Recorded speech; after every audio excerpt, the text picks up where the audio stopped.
tomba di quanti credono in te, in modo che la sepoltura stessa alimentasse la speranza della risurrezione.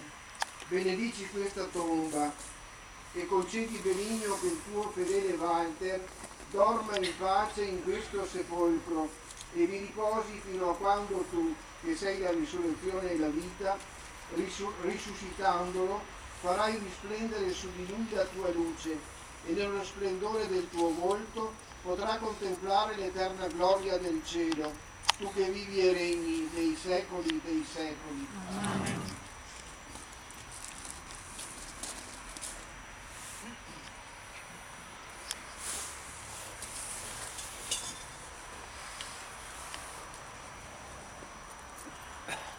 O Dio, i cui giorni non conoscono tramonto e la cui misericordia è senza limiti, ricordati sempre quanto breve e incerta è la nostra esistenza.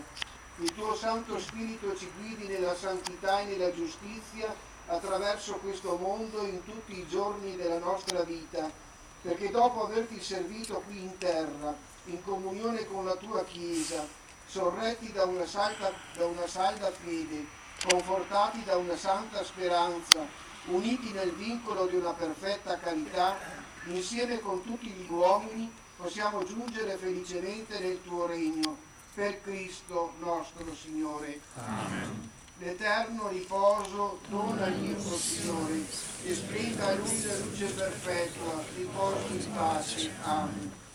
L'eterno riposo dona